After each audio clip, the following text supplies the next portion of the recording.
Madam आपका order. Issue बहन। हाँ जी भैया। मैडम वो आपने ऑर्डर मंगवाया था ना, तो बस आपका वो ऑर्डर लेके आया हूँ मैं। अच्छा ठीक है, लाइए दीजिए। जी, ये लीजिए। ठीक है भैया। जी। सुनिए मैडम, वो क्या है ना कि मुझे और भी जगह ऑर्डर देने जाना है, पर मेरा फ़ोन स्विच ऑफ होने वाला है। अगर आप बुरा ना माने तो क्या मैं आपके घर में फ़ोन चार्ज कर सकता हूँ? बस 10 मिनट की बात है। अगर ज्यादा जरूरी है तो आप कर लीजिए, आ जाइए। जी, धन्यवाद।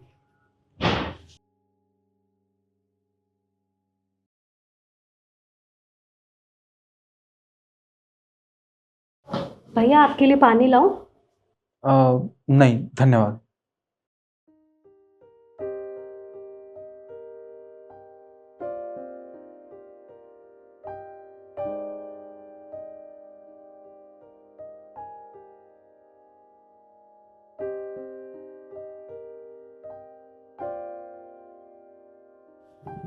वैसे भैया आपसे एक बात पूछूं? जी पूछिए। वो बाहर तो बहुत गर्मी है, बहुत धूप भी हो रही है, तो आपने ये अपना मुंह रुमाल से क्यों बांधा हुआ है? मैडम आपको तो पता है बाहर कितनी गर्मी हो रही है, और हमारा काम तो सारे दिन बाइक पर रहता है। सुबह से लेकर शाम तक हम बाइक पे घूमते रहते हैं, तो धूल मिट्टी मुंह पे लग जाती है, और धूप से बचने के लिए ना ये रुमाल मैंने पहना हुआ। अच्छा, ये तो सही बात है, अपनी सेफ्टी करनी चाहिए। जी। वैसे आपसे एक बात पूछूं, अगर बुरा ना माने तो? हाँ भैया पूछिए। देखिए, आपके चेहरे पे चोट के निशान और ये हाथ पे पट्टी, ये ये कैसे? वो भैया आपको तो पता है ना, हम लेडीज घर का काम करती हैं, तो काम करते करते चोट तो लग जाती है ना, बस वैसी लग गई। देखिए, आप मुझसे झूठ बोल रही हैं, मुझे अच्छे से पता है। क्योंकि जहाँ तक मुझे पता है ये कोई हाथ मुड़ने का निशान नहीं है, और ये आपके चेहरे पे चोट के निशान, ऐसा लगता है कि किसी ने आपको बहुत बुरे तरीके से पीटा है। आप मुझे बता सकती हैं कि सच क्या है? मैं आपके बड़े भाई की तरह हूँ, प्लीज़।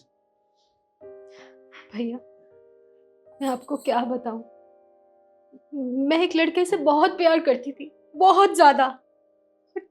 जब मैंने अपने घर वालों को उसके बारे में बताया तो उन्होंने साफ इनकार कर दिया कि ये लड़का तेरे लिए अच्छा नहीं है। हम तेरी शादी इससे नहीं कराएंगे, हम तेरी शादी खुद कराएंगे और बहुत अच्छे लड़के से कराएंगे।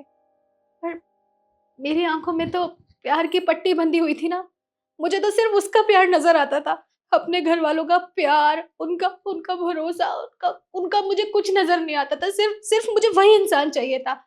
तो एक दिन उसने मुझे बोला कि तुम अपना घर छोड़ दो, तुम मेरे साथ भाग चलो। तो बस अपने प्यार के साथ मैं अपना घर छोड़ के भाग गई।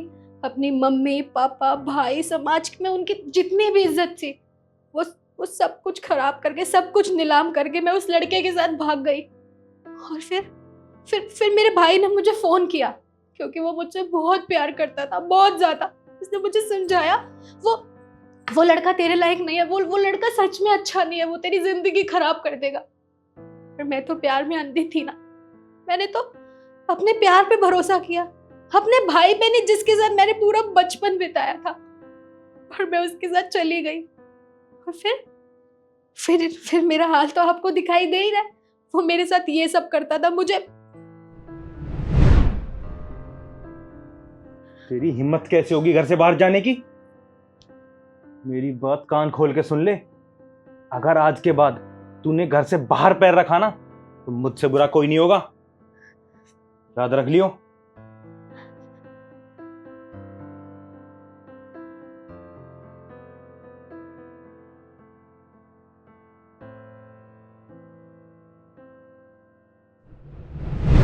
क्या आपके साथ इतना कुछ होता रहा, और आपने आपने एक बार भी अपने घर वालों को बताना ज़रूरी नहीं समझा?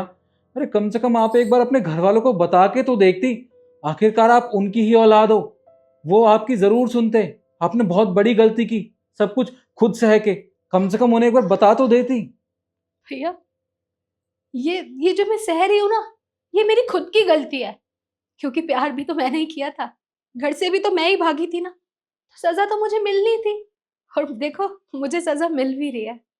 और रही बात घर जाने की, तो आप बताइए, मैं मैं क्या मुंह लेके घर जाऊंगी? क्या बोलेंगे मेरे घर वाले कि तू तो अपने प्यार के लिए अपने घर वालों को छोड़ के गई थी, और मेरे प्यार ने मेरी हालत क्या बना दी। ये लेके मैं अपने घर पे जाऊंगी, उनकी इज्जत उनका सब कुछ पानी में मिला के आज मैं अपने घर चली जाऊं। नहीं भैया, मैं अपने घर नहीं जा सकती। मान लिया है कि गलती करते हैं तो सजा मिलती है, तो ये मेरी सजा है और मुझे कोई दिक्कत नहीं है। देखिए, चलिए ठीक है, आपकी बात मैंने मान ली, पर आपने कहा ना आपका एक भाई भी है, कम से कम उसे तो बता देती, क्योंकि एक भाई बहन का रिश्ता इस दुनिया में सबसे पवित्र होता है। जब भी एक बहन पे कोई आँच आती है तो भाई चट्टान की तरह खड़ा होकर उसका सामना करता है, अपनी बहन को बचाता है हर चीज से, हर मुश्किल से। आप एक बार अपने भाई को तो बता देती। मैंने बहुत कोशिश की थी, बहुत बहुत हिम्मत की थी कि मैं अपने अपने अपने भाई को सब कुछ बताऊं, पर भैया नहीं बता पाई। उनकी क्या गलती थी?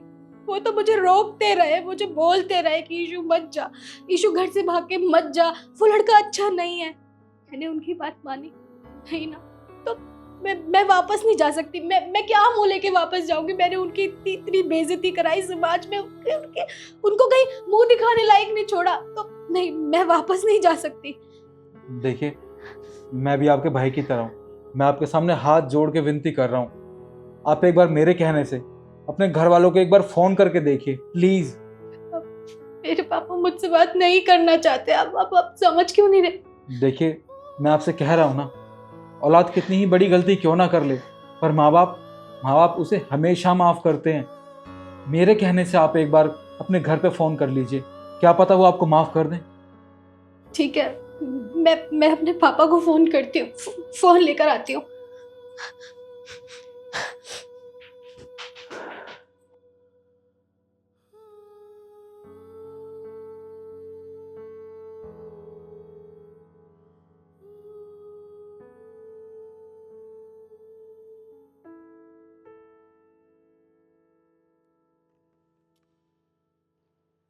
हेलो पापा।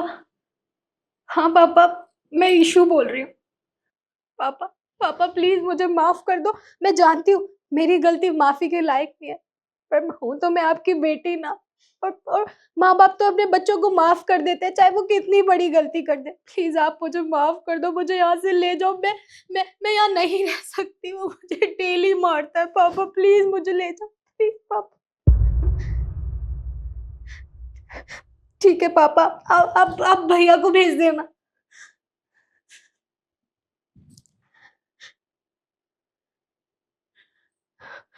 पापा, पापा ने तो मुझसे बहुत अच्छे से बात की, और वो मेरे भाई को मेरे पास भेज रहे हैं। देखा, मैंने कहा था ना।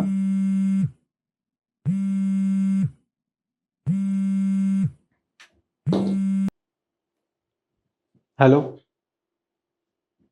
जी पापा, ठीक है, आप चिंता मत कीजिए, मैं अपनी बहन को जरूर वापस ले आऊंगा।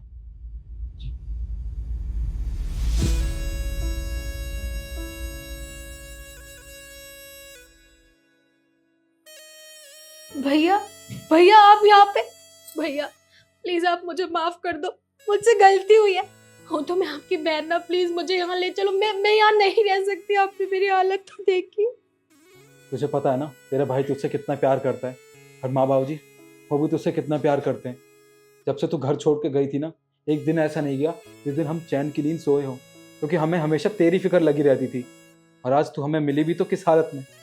तुझसे मना किया था हमने कि वो लड़का तेरे लिए ज़रा भी ठीक नहीं है, पर तूने हमारी बात ना मानी।